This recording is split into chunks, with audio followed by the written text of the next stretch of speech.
Assalamualaikum warahmatullahi wabarakatuh. Alhamdulillah wassalatu wassalamu ala Rasulillah wa ala alihi wa sahbihi wa mawalah wa la hawla wa la quwata illa billahi wa ba'du. Alhamdulillah, di pagi hari ini Allah Subhanahu wa taala masih banyak memberikan nikmat kepada kita, terutama nikmat Islam, iman, dan juga nikmat sehat, serta nikmat kita bisa bertalabul ilmi di pagi hari ini lewat media.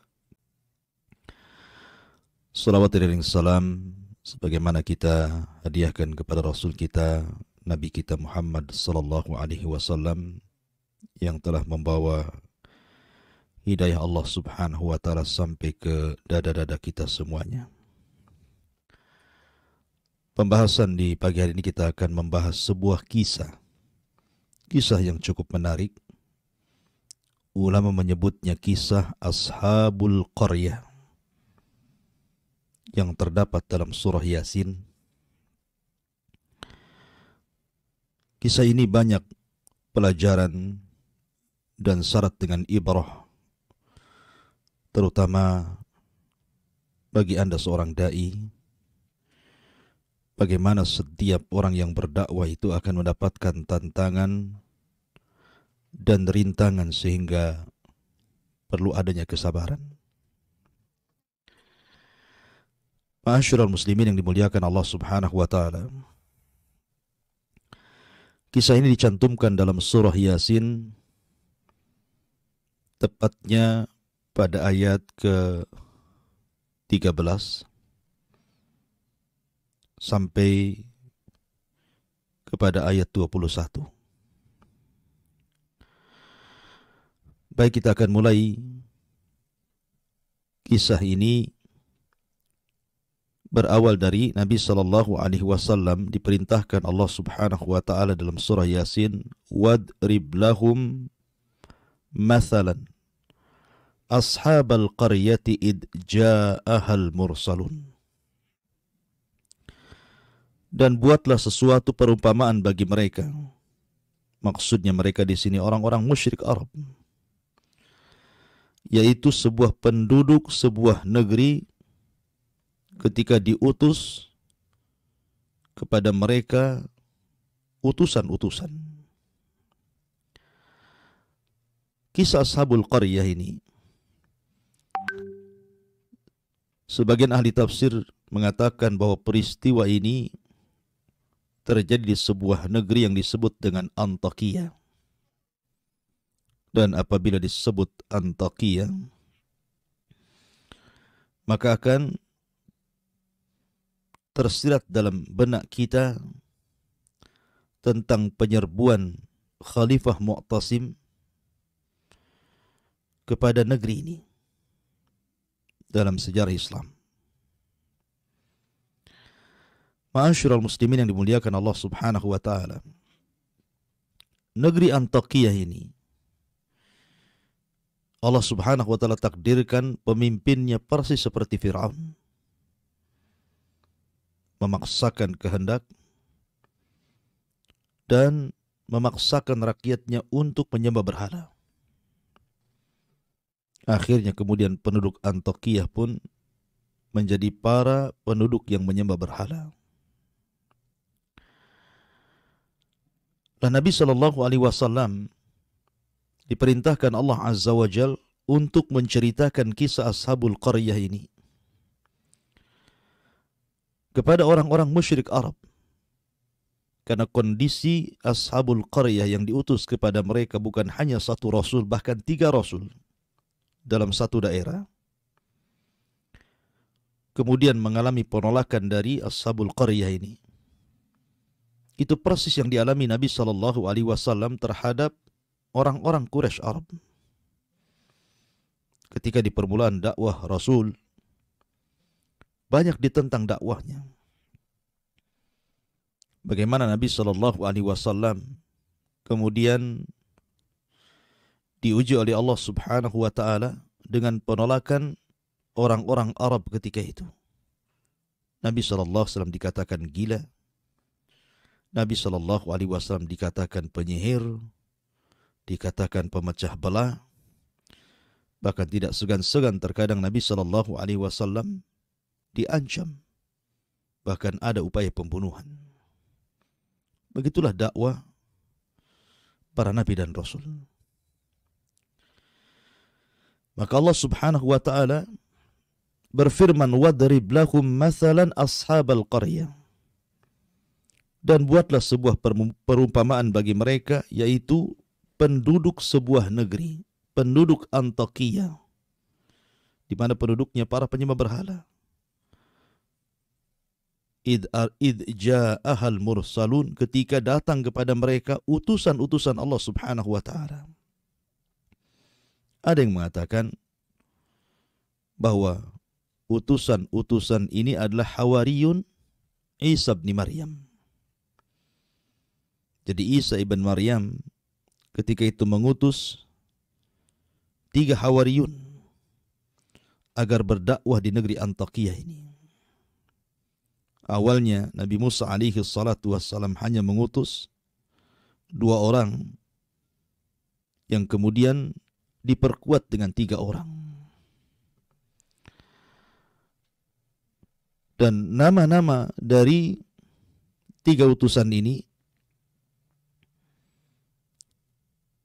sebagian para ulama tafsir ada yang mengatakan namanya adalah disebutkan di dalam kitab Ibnu Katsir Al-Bidayah wa Nihayah, di mana Rasul yang pertama namanya Sam'un. Kemudian yang kedua namanya Yuhana. Ada juga yang mengatakan namanya Sadiq, dan yang kedua namanya Soduk. Dan juga yang mengatakan namanya Sam'an, dan yang kedua namanya Yahya. Itulah permulaan Allah Subhanahu wa taala mengutus 2 utusan ini. Makanya Allah mengatakan id arsalna ilaihimus naini fakadzabuhuma, yaitu ketika kami mengutus kepada mereka 2 utusan. Tetapi penduduk Antakya justru malah mendustakan 2 utusan ini. Kemudian Allah katakan fa'ajazna bitsalitsin, maka karena 2 tidak cukup, masih didustakan oleh penduduk Antakya, maka diutuslah 1 utusan lagi, seorang Rasul. Diutus kepada mereka 3 nabi sekaligus. Subhanallah. Harusnya ketika dalam sebuah tempat itu semakin banyak nabi yang diutus, tentu penerimaan dakwah harus semakin mudah. Karena 1 orang yang berdakwah tentu akan berbeda dengan 2 atau 3 orang yang berdakwah. Tetapi Allah Subhanahu wa taala sudah tutup hati-hati orang Antakya ini, sehingga mereka justru menolak dakwah 3 utusan ini. Lihat bagaimana penolakannya. Pertama, dimulai dengan takdzib. Mereka mendustakan 3 utusan yang Allah utus kepada mereka. Faqalu, ketika para utusan itu mengatakan inna ilaikum mursalun, sesungguhnya kami diutus oleh Allah Subhanahu wa taala untuk berdakwah kepada kalian. Lihat jawabannya. Qalu ma antum illa basyarun mithluna wa ma anzala rahmanu min syai'in in antum illa takdzibun. Mereka mengatakan, penduduk negeri itu mengatakan, kamu ini hanyalah manusia seperti kami. Dan Allah yang Maha Pengasih tidak menurunkan sesuatu apapun.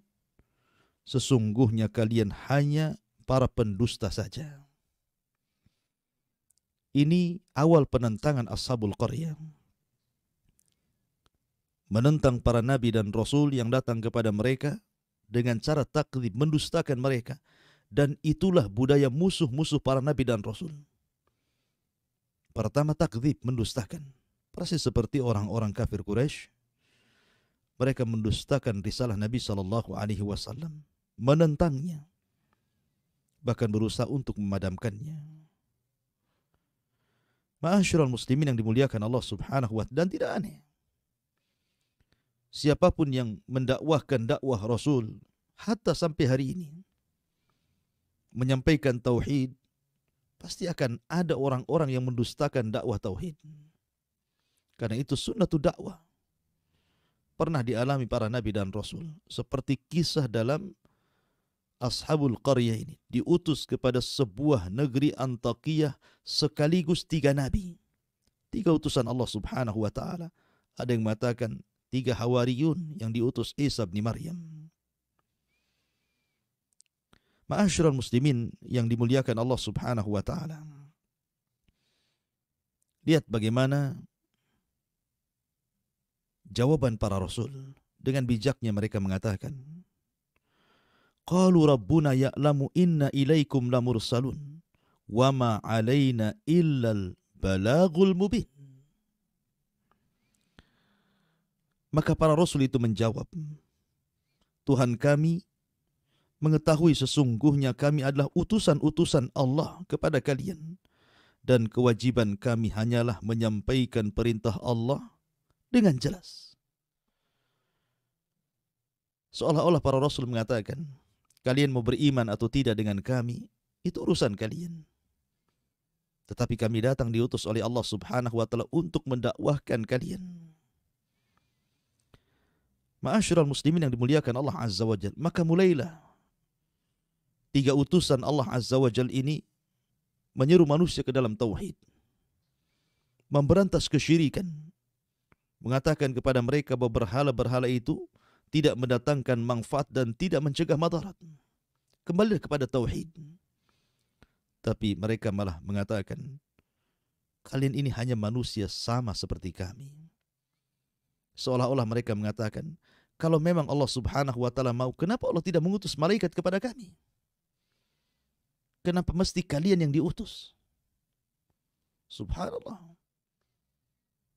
Padahal Allah Subhanahu wa ta'ala mengatakan, lau ja'alnahu malakan la ja'alnahu rajulan. Sekiranya Allah Subhanahu wa ta'ala mengutus seorang malaikat sekalipun untuk menjadi seorang rasul, tetap malaikat itu tidak mungkin dalam bentuk aslinya. Maka Allah katakan, seandainya kami jadikan rasul itu malaikat, la ja'alnahu rajulan, tentu kami juga akan membentuk dia seorang laki-laki, seorang manusia. Tidak mungkin malaikat dalam bentuk asli berdakwah. Seperti Jibril yang memiliki 600 sayap, kemudian muncul di tengah-tengah manusia, mendakwai manusia, bukan diterima, malah ketakutan orang. Artinya bahwa ketika Allah Subhanahu wa ta'ala mengutus seorang nabi, seorang rasul dari kalangan manusia itu supaya mudah ditiru.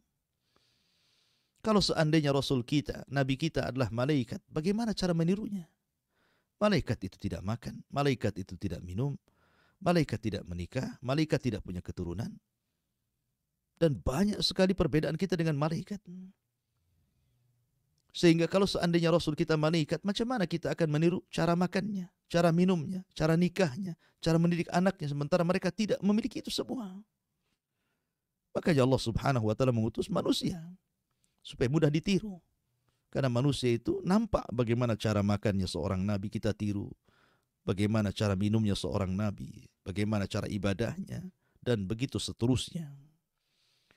Tetapi yang dikehendaki penduduk Antakya ini hanya sekedar mendustakan Rasul. Karena sombongnya mereka. Ini penolakan pertama. Penolakan yang kedua, istihza. Mulai mereka kemudian istihza, mengolok-olok 3 utusan ini. Lihat bagaimana Allah menggambarkan mereka memperolok nabi-nabi yang diutus kepada mereka. Qalu inna tatayyarna bikum la illam tantahu lanarjumannakum wa la yamassannakum minna adzabun alim. Qalu inna tatayyarna bikum. Allah Subhanahu wa taala berfirman, sesungguhnya kami bernasib sial karena kalian. Lihat, mulai mengejek. Dulu sebelum datang kalian, kami tenang-tenang saja. Kami baik-baik saja.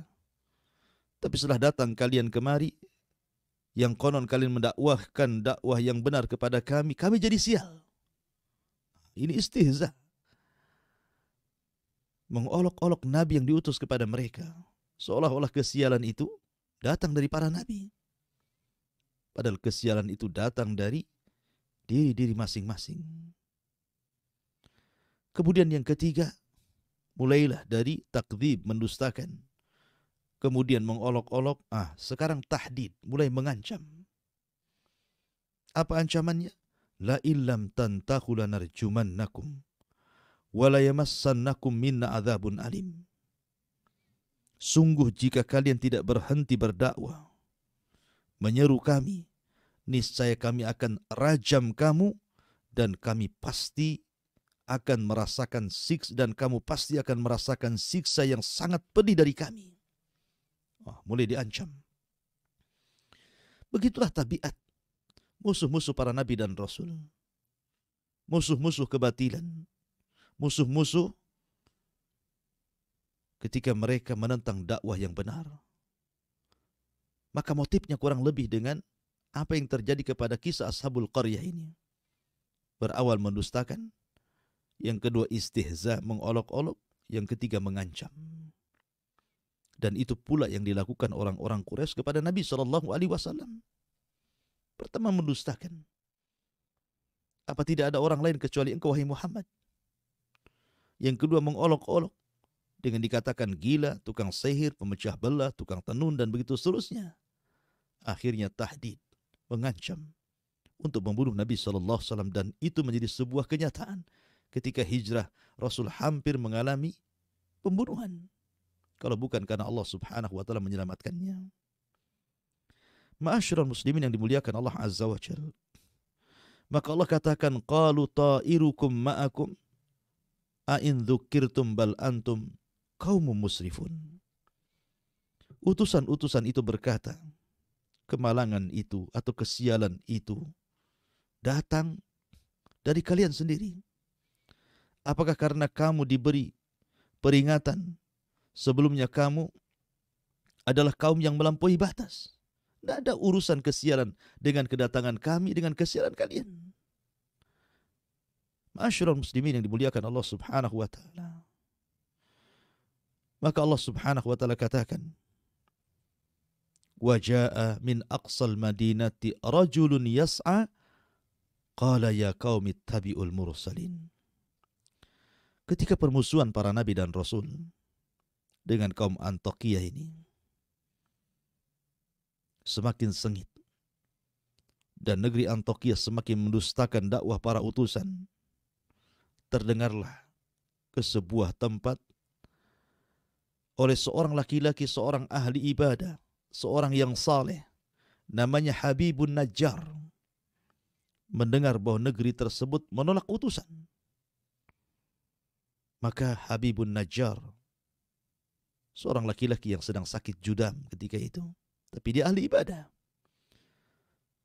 dia orang soleh, maka dia ingin memperingatkan penduduk Antiokhia ini agar menerima dakwah para nabi dan rasul itu. Maka berangkatlah Habibun Najjar, sehingga Allah Subhanahu wa taala katakan, wa jaa'a min aqsal madinati rajulun yas'a qala ya qaumi ittabi'ul mursalin.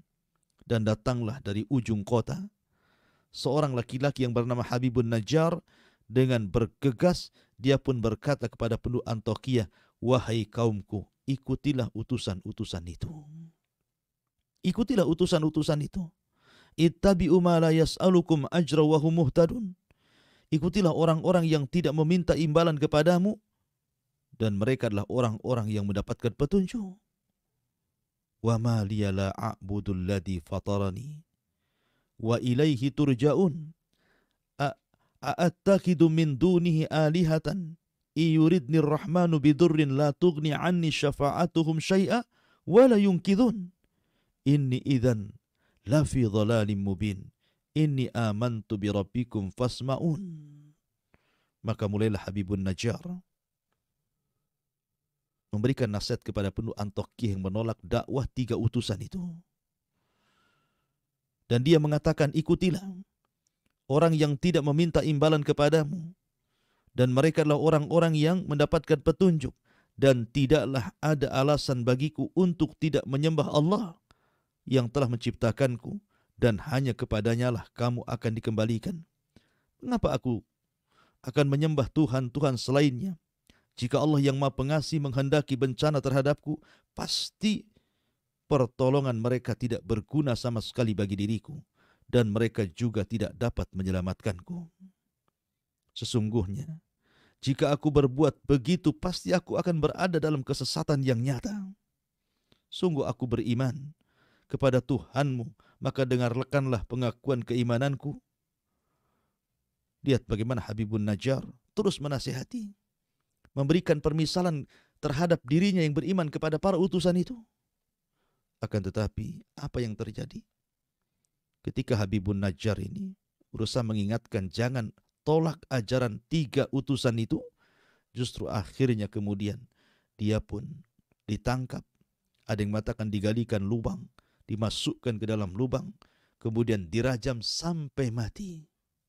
La haula wa la quwata illa billah. Akhirnya orang soleh ini pun meninggal dunia. Padahal dia hanya mengingatkan kaum Antakya untuk menerima dakwah 3 utusan itu. Tapi apa yang terjadi? Justru penduduk Antakya malah membunuhnya. Dan ini awal daripada bencana. Membunuh orang saleh, membunuh ahli ibadah. Ketika Habibun Najjar ini kemudian dipukuli, dilempar dengan batu, dirajam, kemudian dikubur separuh badannya dan dilempari dengan batu, sampai akhirnya Allah takdirkan dia pun meninggal. Ruhnya Allah masukkan ke dalam sorga. Ruh Habibun Najjar ini sempat Allah masukkan ke dalam sorga. Kemudian melihat-lihat keindahan sorga, melihat-lihat pohon-pohon sorga, istana-istana sorga, taman-taman sorga, dan semua nikmat yang ada di sorga. Maka Allah mengatakan dalam Al-Quranul Karim, qila dkhulil jannah qala ya laita qaumi ya'lamun bima ghafarari rabbi wa ja'alani minal mukramin.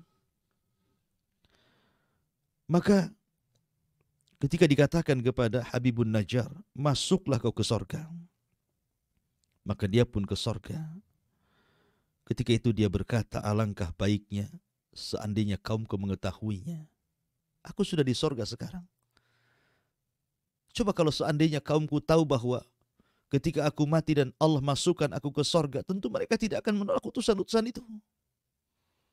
Tapi mereka justru menentang nabi-nabinya.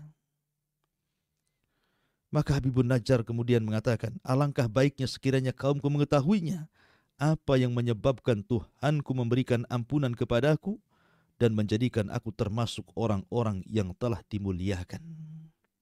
Subhanallah. Ketika penentangan kaum Antakya kepada 3 utusan ini semakin menguat, terlebih ketika kemudian mereka sudah membunuh orang saleh yang mengingatkan mereka agar jangan menolak 3 utusan itu, dan itu awal bencana bagi mereka, maka Allah Subhanahu wa taala murka kepada mereka. Allah katakan, wa ma anzalna ala qaumihi min ba'dihi min jundim minas sama wa ma kunna munzalin. Kemudian setelah dia meninggalkan kami, dan setelah dia meninggal, maksudnya Habibun Najjar meninggal, kami tidak menurunkan satu pasukan pun dari langit kepada kaumnya, dan kami tidak perlu menurunkannya. Biasanya Allah Subhanahu wa ta'ala kalau mengadab terkadang menurunkan, nampak adabnya seperti Ashabul Fil, diadab oleh Allah Subhanahu wa ta'ala dengan rombongan ababil, dan begitu seterusnya. Tapi Allah Subhanahu wa ta'ala tidak menurunkan tentara-tentaranya. Cukup 1 malaikat saja Allah turunkan kepada mereka, Jibril alaihi salatu wassalam. Tiba-tiba Jibril ini berteriak satu teriakan. In kanat illa sayhatan wahidatan fa idahum khamidun. Tidaklah Jibril itu kecuali hanya teriak satu teriakan saja. Satu teriakan saja. Tidak lebih. Tapi apa yang terjadi? Yang terjadi, Allah mengatakan fa'idahum khamidun. Tiba-tiba mereka semua berkelimpangan mati, tidak bernyawa. Tidak ada satupun yang selamat dari negeri Antakya itu. Lihat bagaimana akhir daripada para penentang para nabi dan rasul. Allah adab mereka. Ma'asyiral muslimin yang dimuliakan Allah Subhanahu wa taala. Maka dari sini hendaklah dijadikan pelajaran bagi kita untuk tidak menentang ajaran nabi-nabi kita. Untuk tidak menolak ajaran nabi kita Muhammad sallallahu alaihi wasallam.